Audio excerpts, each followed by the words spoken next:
తెలంగాణ గట్టు మీద తల్లి తాడి చెట్టు మీద పొత్తువై పడిసినావు యుద్ధమై నడిసినావు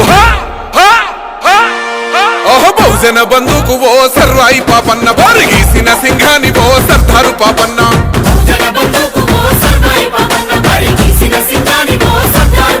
బాకులాంటి మోకు దెబ్బ ఓ సర్వాయి పాపన్న గాయిదోళ్ళ గండ్రగొడ్డలో సర్దారు పాపన్న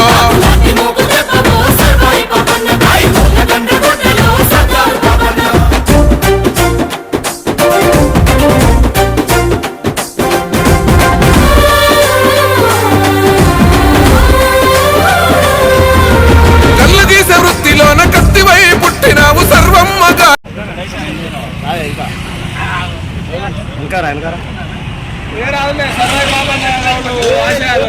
కొనసాగిద్దాం సర్వాయి పాపన్న గౌడ్ ఆశయాలను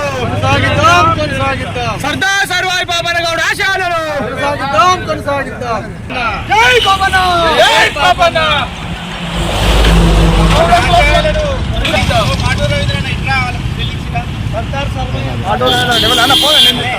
సర్దార్ సర్వాయి పాపన్న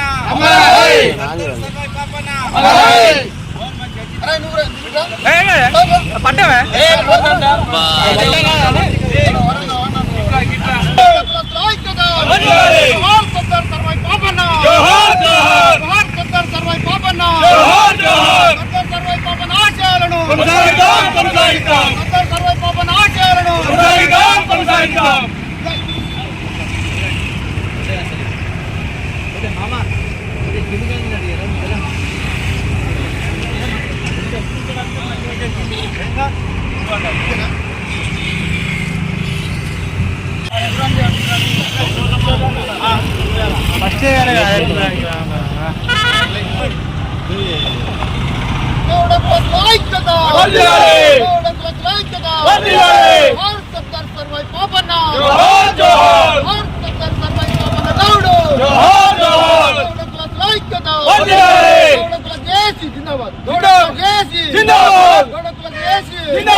సర్దార్ సర్వాయి పాపన్న,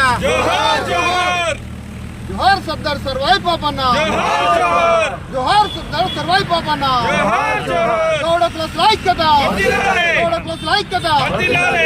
సర్దార్ సర్వాయి పాపన్న, సర్దార్ సర్వాయి పాపన్న ఆత్మ బలిదాన దినోత్సవాన్ని భూపాలపల్లి జయశంకర్ గౌడ సంఘాల జేఏసీ ఘనంగా ఏర్పాటు చేసి ఘనంగా జరుపుకోవడం జరిగింది. సర్దార్ సర్వాయి పాపన్న గౌడ్ గోల్కొండను కేంద్రంగా చేసుకొని 21 కోటలు నిర్మించి సుమారు 7.5 సంవత్సరాలు ఈ యొక్క గోల్కొండ కేంద్రంగా సుపరిపాలన అందించినటువంటి వ్యక్తి సర్దార్ సర్వాయి పాపన్న. ఎవరైతే పోరాడుతాడో వారే పాలకులు కావాలన్న ఏకైక లక్ష్యంతో కులానికి మతానికి అతీతంగా పేద వర్గాల ప్రజల తరఫున పోరాడిన యోధుడు సర్దార్ సర్వాయి పాపన్న. అదేవిధంగా బడుగు బలైన వర్గాల చక్రవర్తి, పేదలకు పెళ్లిదిగా ఉన్నటువంటి సర్దార్ సర్వాయి పాపన్న భారతదేశంలో స్వతంత్రోద్యమానికి విప్లవాలకు పునాది ఇచ్చిన వ్యక్తి సర్దార్ సర్వాయి పాపన్న. మరి ముఖ్యంగా తెలంగాణలో అణిచివేతకు అణగారిన వర్గాల ఇబ్బందులకు గురి చేస్తున్న సందర్భాల్లో వాటి స్ఫూర్తి తీసుకొని ఈ గడ్డపై అనేక విప్లవాలు మొలికెత్తినవి, విజయవంతమైన పేద వర్గాలకు న్యాయం చేయడానికి బడుగు బలైన వర్గాలు ఏ విధంగా పోరాటం చేయాలనే విషయాన్ని సర్దార్ సర్వాయి పాపన్న 1650 నుండి 1710 వరకు వారి యొక్క జీవిత కాలం కూడా పేద వర్గాల కోసం, బడుగు బలైన వర్గాల కోసం త్యాగం చేసిన ఘనత సర్దార్ సర్వాయి పాపన్న గౌడ్ది.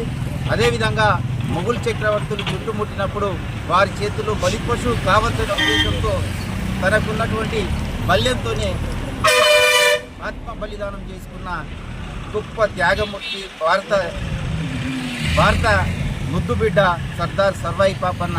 అదేవిధంగా భూపాలపల్లి జిల్లాలో గౌడ కార్మికులు, గౌడ బంధువులందరం కూడా ఈరోజు ఘనంగా సర్దార్ సర్వాయి పాపన్న ఆత్మ బలిదాన దినోత్సవం జరుపుకుంటున్నాం. అదేవిధంగా తెలుగు ప్రజల ఆత్మ గౌరవంగా ఆత్మ గౌరవంగా వారిని ఎల్లవేళలా అందరం కూడా మనసులో ఉంచుకుంటామని తెలియజేస్తూ ఈ యొక్క కార్యక్రమానికి వచ్చిన ప్రతి ఒక్కరికి